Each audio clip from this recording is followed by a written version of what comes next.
Hi friends, welcome to Anu Samilarai. நாளைக்கு January 1, 2024 அதாவது புது வருஷம் பிறக்க போகுது. நம்ம உற்சாகமா 2024 நாளைக்கு துவக்க போகிறோம். அதை ஒரு ஸ்வீட்டோட கொண்டாடினா நல்லா இருக்கும் இல்லையா? அதுக்காக தான் நான் நியூ இயர் ஸ்பெஷல் ஸ்வீட்டாக ஒரு டேஸ்டியான டெசர்ட் ரெசிபி பண்ணியிருக்கேன். இன்னைக்கு நம்ம பார்க்க போகிற ரெசிபி ஸ்வீட் பொட்டேட்டோ பாயசம். சக்கரவள்ளி கிழங்கு வச்சு தான் ஒரு பாயசம் ரெசிபி பண்ணியிருக்கேன்.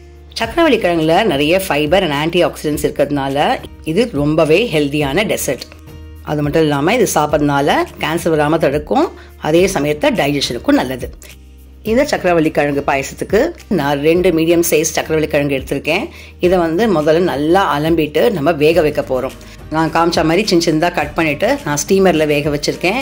ஸ்டீமர் இல்லாதவங்க இட்லி பாத்திரத்தை கூட வேக வச்சு எடுத்துக்கலாம். இது மினிமம் 10 நிமிஷம் வேகணும்.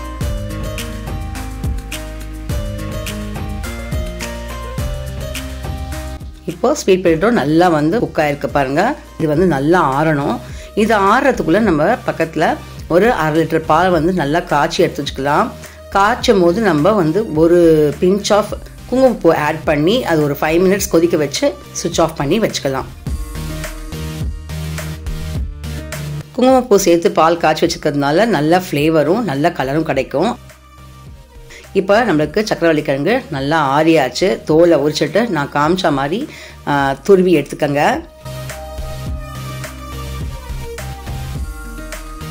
எனக்கு துருவின சக்கரவள்ளி கிழங்கு ஒரு கப் இருந்தது. அதோட நான் 1 டேபிள் ஸ்பூன் பாதாமை இந்த மாதிரி கட் பண்ணி எடுத்து வச்சிருக்கேன்.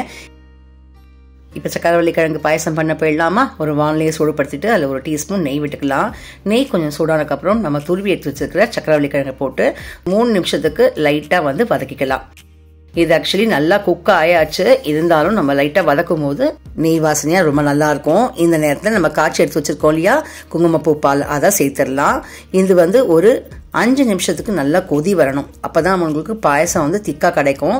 ஆல்ரெடி 70% சக்கரவள்ளி கிழங்கு நம்மளுக்கு துருவி வெந்திருக்கிறதுனால சீக்கிரமாகவே இது குக் ஆகிடும். உங்களுக்கு துருவ கஷ்டமாக இருக்குன்னு ஃபீல் பண்ணுறவங்க அரைச்சும் சேர்த்துக்கலாம். ஆனால் இந்த மாதிரி துருவி சேர்க்கும் போது நம்மளுக்கு ரொம்பவே டேஸ்டியாக இருக்கும். இப்போ நல்லா கொதி வருது பாருங்கள். நம்மளுக்கு பாயசமும் திக்காயிட்டே வருது.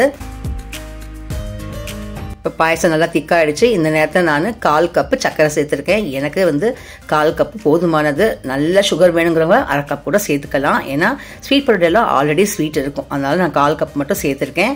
அப்புறம் இதில் 1 டீஸ்பூன் ஏலக்காய் பொடி சேர்த்துருக்கேன். இப்போ நல்லா மிக்ஸ் பண்ணி கொடுத்துட்டு அந்த சர்க்கரையெல்லாம் நல்லா கரையாக இருக்கும். நம்ம கொதிக்க வைக்கலாம். இப்போ கொஞ்சம் நான் துருவி வச்ச பாதாமை இப்போ சேர்த்துருக்கேன். இப்போ பார்த்தீங்கன்னா நம்ம போட்ட சர்க்கரையெல்லாம் நல்லா கரைஞ்சி சக்கரவள்ளி கிழங்கும் நல்லா வெந்து நல்லா க்ரீமி டெக்ஸ்சராக பாயசம் சூப்பராக ரெடி ஆகிடுச்சு. இதை நீங்கள் சூடாகவும் சாப்பிட்லாம், இல்லை ஃப்ரிட்ஜில் வச்சு சில்லுன்னும் சாப்பிட்லாம்.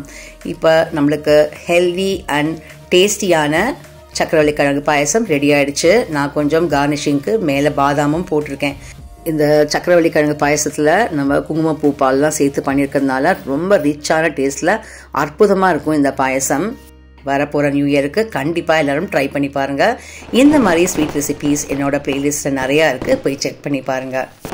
Wish you all a happy and prosperous new year 2024. இந்த வீடியோ பிடிச்சிருந்தா லைக் பண்ணி உங்கள் ஃப்ரெண்ட்ஸ் அண்ட் ரிலேட்டிவ்ஸ்க்கு ஷேர் பண்ணுங்கள். உங்களெல்லாம் மற்றும் ஒரு இன்ட்ரெஸ்டிங்கான வீடியோவில் அடுத்த வருஷம் அதாவது 2024 சந்திக்கிறேன். தேங்க்ஸ் ஃபார் வாட்சிங்.